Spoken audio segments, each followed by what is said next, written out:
Hi there, welcome to the video series of Outlook calendar integration using Microsoft Graph API. In this video, we are going to see how to get a single event and all events from the Outlook calendar. In the last video, we have seen how to create event in the Outlook calendar. If you haven't watched that video yet, the link is in the description, please go and check out. For this video, we will walk through the API documentation, then quickly jump into the code. Before we start the video, I would like to request you to watch the video completely to have better understanding. So let's get started. To get event from the Outlook calendar, we need minimum of calendars.read permission. So it is same for the case of either delegate permission or application permission. So if we are creating an application which is used to access calendar of a single user, then we have to use delegate permission and the minimum permission required is calendar.read. But if we are creating an application which is used to access the calendar of all the users in an organization, then in that case we have to use application permission and the minimum permission required is calendars.read. But in our case, we are using delegate permission of calendar.read, right? So to get a single event, we have to make get request to the event API endpoint. For this video series, we are using me context. So I'll be making get request to the me/events and passing the event ID which I wanted to get. So there are some optional query parameters. Please go through them. Those are used to customize our response. So in the request header, we have one required header and remaining two are optional. The required header is authorization whose value will be bearer and access token separated with space. And other two are optional. One header says that in which time zone we wanted to get our response and other header says in which type we wanted to get our body content. So we will look these two headers in detail in the coding part. So in the body we don't have to pass anything, and if the request is successful we will be getting 200 in the status code, and in the response content we will be getting the event object. So this is how our event API call will look like, and in the response we will be getting the event object. So to get list of events, same is the permission required here as well, but here we have to make get request to the events API endpoint, and in this we don't have to pass any event ID, so that we will be getting all the events in the Outlook calendar. And here also we have the same headers, authorization whose value will be bearer and access token separated with space, and other two are optional. One is to specify in which time zone we wanted our response in, and other is in which type the response body content should be. So once the request is successful, we will be getting 200 in the status code, and in the response body we will be getting the collection of events. So this is how our request will look like, and in the response we will be getting the list of events. So here we can see we have a context and then we have a values. This value is a list of events. So let's jump into the code now. This is the continuation of the previous video, so please go and check out the previous video to understand the code flow properly. So I have added two views, one to view the single event and other to view all the events in the Outlook calendar. And in the top nav I have added a link to get all the events. So when we click all events, it will redirect us to the all events action in the calendar controller. So let's see all events action in the calendar controller.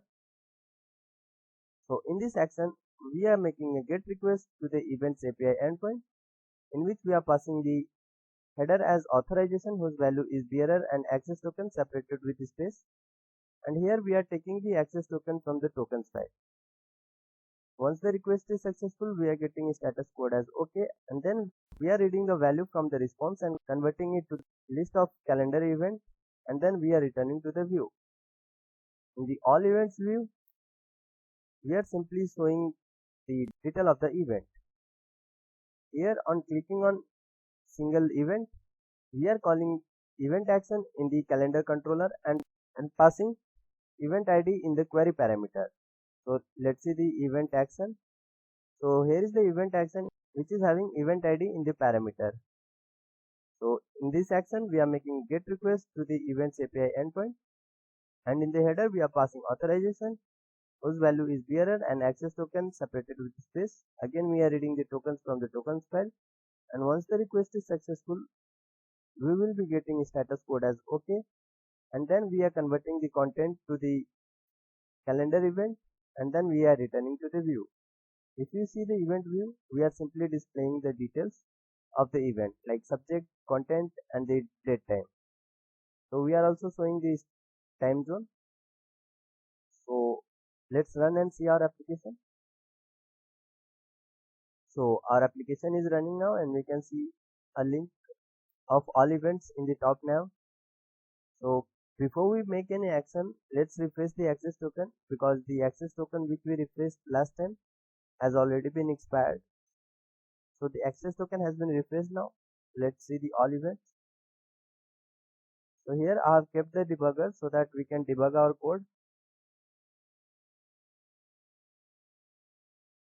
So the request is successful, and we can see we got the status code as OK, and in the response content we got the event object.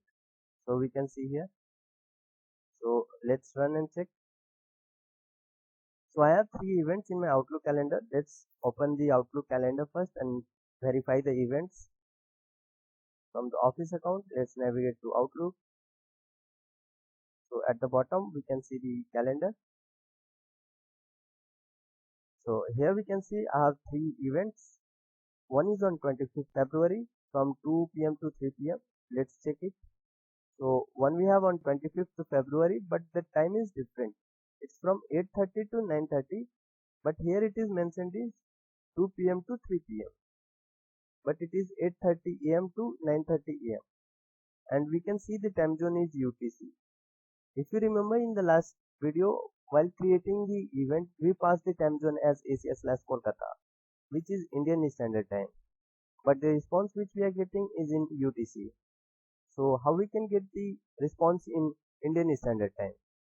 So here you can see on 26th also we have from 1 to 2, 27th we have from 5 to 6, 26th we have from 7:30 a.m. to 8:30 a.m. and on 27th we have from 11:30 a.m. to 12:30 p.m. So but we can see all these events are in UTC. So how we can get the response in my required time zone? So here I have said you in the request header we can specify the time zone in which I want the response. So let's specify the headers now. So in the headers I'll be adding one more header,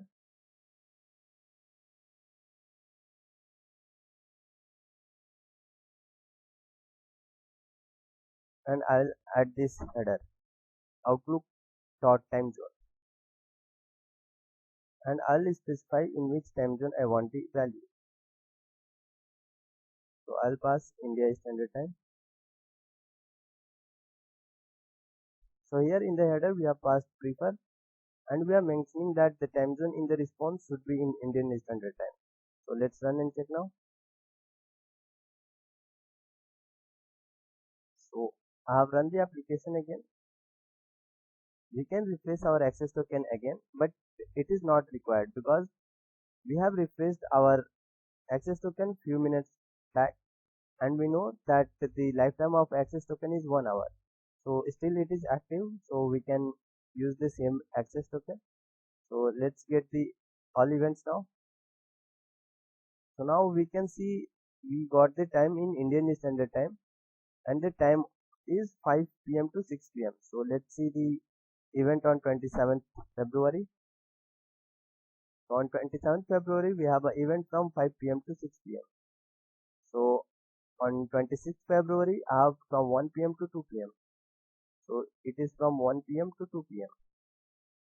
Similarly, for the 25th February I have from 2 p.m. to 3 p.m. So here we can see we got the date time in our required time zone. So but still we have one more thing, like the content type which we are getting is in HTML format, but I needed it in the text format. So how we can do that? Again we have another header which specifies the content type. So the specified values are text or HTML. If we do not specify this header, then the default value will be HTML. Similarly, for the time zone, if we are not specifying any time zone, then the default value will be UTC. So let's add another header and specify the content type as text.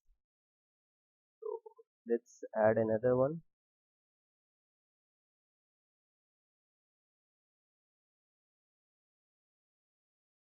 So we have added another header which is specifying that the response we wanted should have the content type as text.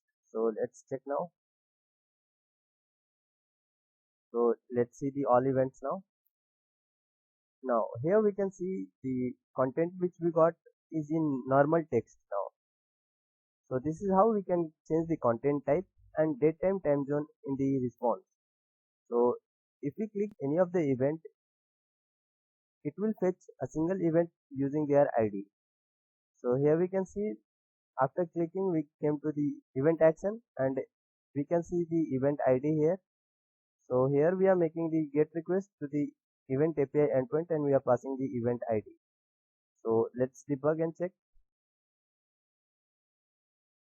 So here we got the status code as OK, and then we are converting it to the calendar event and returning it to the view. So here we can see still here we have this content type in the HTML format and the date time are in UTC format. So let's add those two headers here as well, so that we'll be getting date time in our specified format and the body content in normal text. So let's run the application again. Now if we see, if we click any one of the event, then we can see the content is in the plain text and the date time is also in Indian Standard Time. So this is how we get the single event and all event from the Outlook calendar. And one more thing, we have another way to get the event ID. So whenever we create the event, we will be getting the created event with the event ID in the response. So I will show you how we get that. So let's create any event for 28th from 4 p.m. to 5 p.m. Now let's submit. So let's debug. Here the event is created and we got the status code as created, and if we see the response, we got the event in the response in which we have the event ID as well. So if we zoom and see, here we have the ID property and which has the value. So this is the ID which we got in the response, and this is the same ID assigned to that particular event. So these are the two ways in which we can get the ID of the event, either at the time of creating the event or after getting all the events from the calendar. So this is how it all works, and we got the event in our calendar now. So that's it for the video, guys. In the next video we will see how to update the event in the Outlook calendar. If you have any doubt, please do let me know in the comment section, and do not forget to like, share and subscribe to my channel. Thank you.